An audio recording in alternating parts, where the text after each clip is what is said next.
एका छोट्या गावात राहायचा. Rahul use to live in small village. Rahul use to live in small village. In small village म्हणजे एका छोट्या गावात. त्याचे स्वप्न होते मोठ्या शहरात जाऊन काहीतरी मोठं करायचं. His dream was to go to a big city and achieve something great. His dream was to go to a big city and achieve something great. His dream म्हणजे त्याचं स्वप्न. Big city म्हणजे मोठे शहर. Achieve म्हणजे संपादन करणे. Something great म्हणजे काहीतरी मोठं. आई, राहुल उठ लवकर, सूर्य उगवला आहे. Rahul, wake up early, the sun has risen. Rahul, wake up early, the sun has risen. Risen म्हणजे उगवलेला. सन म्हणजे सूर्य. wake up म्हणजे उठणे. early म्हणजे लवकर. राहुल, आई अजून थोडा वेळ झोपू दे ना. Mom, let me sleep for a little more time. Mom, let me sleep for a little more time. Let me sleep म्हणजे मला झोपू दे. sleep म्हणजे झोपणे. For a little more time म्हणजे अजून थोडा वेळ. नाही रे, तुला आज शहरात जायचं आहे ना. No dear, you have to go to the city today right. No dear, you have to go to the city today right. City म्हणजे शहर. टुडे म्हणजे आज. You have to go to city today म्हणजे आज तुला शहरात जायचं आहे ना. राहुल शहरात जाण्याची तयारी करत होता. Rahul was preparing to go to the city. Rahul was preparing to go to the city. Prepare म्हणजे तयारी करणे. त्याचे डोळ्यात मोठी स्वप्न होती. His eyes were full of big dreams. His eyes were full of big dreams. His eyes were full of big dreams म्हणजे त्याच्या डोळ्यात मोठी स्वप्न होती. वडील, बाळा शहरात आयुष्य सोपं नसतं. मेहनत करावी लागेल. इंग्लिशमध्ये son, life in the city is not easy. You will have to work hard. Son, life in the city is not easy. Life in the city is not easy म्हणजे शहरातले जीवन सोपं नाही आहे. You will have to work hard म्हणजे तुला मेहनत करावी लागेल. वर्क हार्ड म्हणजे मेहनत. राहुल, बाबा मला माहीत आहे पण मी नक्की यशस्वी होईल. इंग्लिशमध्ये dad, I know. I know म्हणजे मला माहीत आहे. But I will definitely succeed. परंतु मी निश्चित यशस्वी होईल. डेफिनेटली म्हणजे निश्चित किंवा नक्की. सक्सीड म्हणजे यशस्वी होईल. मराठीत. राहुल शहरात पोचला. Rahul reach the city. Rahul reach the city. Rahul reach the city म्हणजे राहुल शहरात पोचला. रीच म्हणजे पोचला. सगळं नवीन आणि वेगळं होतं. Everything was new and different. Everything was new and different. New म्हणजे नवीन, डिफरंट म्हणजे वेगळं. एव्हरीथिंग म्हणजे प्रत्येक गोष्ट. Everything was new and different. प्रत्येक गोष्ट नवीन आणि वेगळी होती.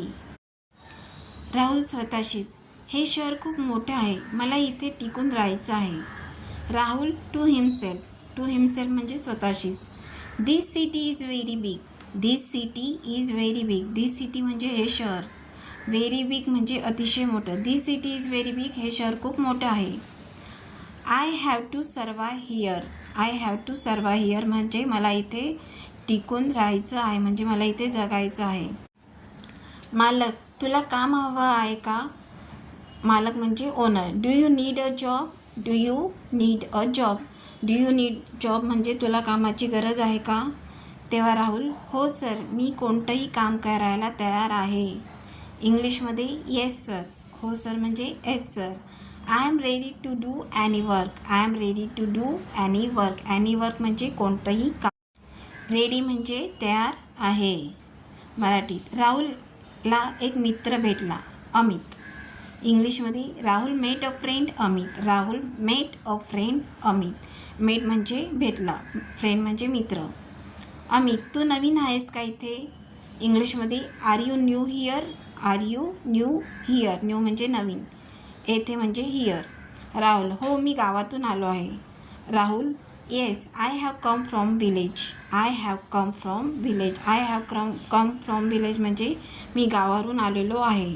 अमित, काळजी करू नकोस, मी मदत करेन. अमित इंग्लिशमध्ये डोंट वरी म्हणजे काळजी करू नकोस. आय विल हेल्प यू, मी तुला मदत करेल. हेल्प म्हणजे मदत. आय विल हेल्प यू म्हणजे मी तुला मदत करेल. मराठीत काही दिवसांनी राहुलला खूप अडचणी आल्या. इंग्लिशमध्ये आफ्टर अ फ्यू डेज म्हणजे काही दिवसानंतर. राहुल फेस मेनी डिफिकल्टीज म्हणजे राहुल अनेक अडचणींना सामोरा गेला. राहुल, मला हे काम खूप कठीण वाटत आहे. इंग्लिशमध्ये this work feels very difficult to me. This works म्हणजे हे काम, फील्स म्हणजे वाटणे, व्हेरी डिफिकल्ट म्हणजे अतिशय कठीण, टू मी म्हणजे मला. हे काम मला अतिशय कठीण वाटत आहे. अमित, हार मानू नकोस, तू नक्की यशस्वी होशील. इंग्लिशमध्ये डोंट गिव्ह अप म्हणजे हार मानू नकोस. यू विल डेफिनेटली सक्सीड म्हणजे तू निश्चित यशस्वी होशील. यू विल डेफिनेटली सक्सीड म्हणजे तू नक्कीच यशस्वी होशील. मराठीत राहुलने मेहनत केली आणि शेवटी त्याला चांगली नोकरी मिळाली. इंग्लिशमध्ये Rahul work hard and finally got a good job. Rahul work hard म्हणजे राहुलने खूप मेहनत केली. And finally got a good job आणि शेवटी अखेरीस त्याला एक चांगली नोकरी मिळाली. मालक, राहुल तू खूप प्रामाणिक आहेस, आम्ही तुला बढती देत आहोत. Owner, Rahul you are very honest. Honest म्हणजे प्रामाणिक.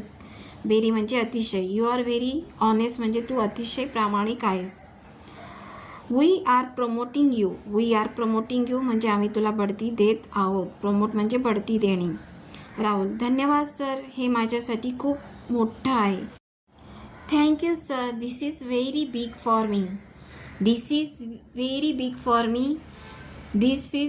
फॉर मी म्हणजे हे माझ्यासाठी खूप मोठं आहे. बिग म्हणजे मोठं. थँक्यू सर म्हणजे धन्यवाद सर. मराठीत राहुल गावात परत गेला. Rahul return to his village म्हणजे राहुल त्याच्या गावी परतला. रिटर्न म्हणजे परत गेला आणि आपल्या आईवडिलांना भेटला. अँड मेट हिज पॅरेंट्स म्हणजे त्याचे आईवडील. मेट म्हणजे भेटला. आई, मला तुझा अभिमान आहे बाळा. इंग्लिशमध्ये mother, I am proud of you my son. म्हणजे I am proud of you म्हणजे मला तुझा अभिमान आहे किंवा मला तुझा गर्व आहे. सन म्हणजे मुलगा. प्राऊड म्हणजे अभिमान असणे किंवा गर्व असणे. वडील, तू आमचं स्वप्न पूर्ण केलंस. इंग्लिशमध्ये father, you fulfil our dream. म्हणजे आमचं स्वप्न. फुलफिल म्हणजे पूर्ण केलंस. यू फुलफिल आवर ड्रीम म्हणजे तू आमचं स्वप्न पूर्ण केलंस. त्यावर राहुल, तुमच्या आशीर्वादामुळेच हे शक्य झालं. इंग्लिशमध्ये Rahul, this was possible only because of your blessing. Your blessing म्हणजे तुमच्या आशीर्वादाने. बिकॉज ऑफ युअर ब्लेसिंग म्हणजे तुमच्या आशीर्वादामुळेच. पॉसिबल म्हणजे शक्य. मॉरल, मेहनत आणि चिकाटीने कोणतेही स्वप्न पूर्ण करता येतं. इंग्लिशमध्ये with hard work and persistence any dream can come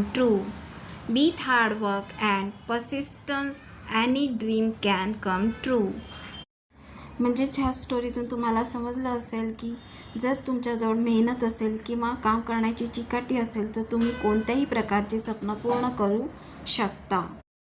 तर आजच्या व्हिडिओत इतकंच. व्हिडिओ कसा वाटला मला कमेंट्स करून सांगा. व्हिडिओ आवडला तर लाईक करा, तुमच्या फ्रेंड, फॅमिली, रिलेटिव्समध्ये शेअर करा आणि माझ्या चॅनलला सबस्क्राईब करायला विसरू नका, जेणेकरून असे नवीन व्हिडिओ मी तुमच्यासाठी आणू शकेल. आणि तसेच खाली दिलेला नोटिफिकेशन बेल आयकॉनवर क्लिक करा, म्हणजेच मी व्हिडिओ टाकताच त्या व्हिडिओची नोटिफिकेशन तुम्हाला मिळेल. तर चला मग भेटूया आपण नेक्स्ट व्हिडिओत.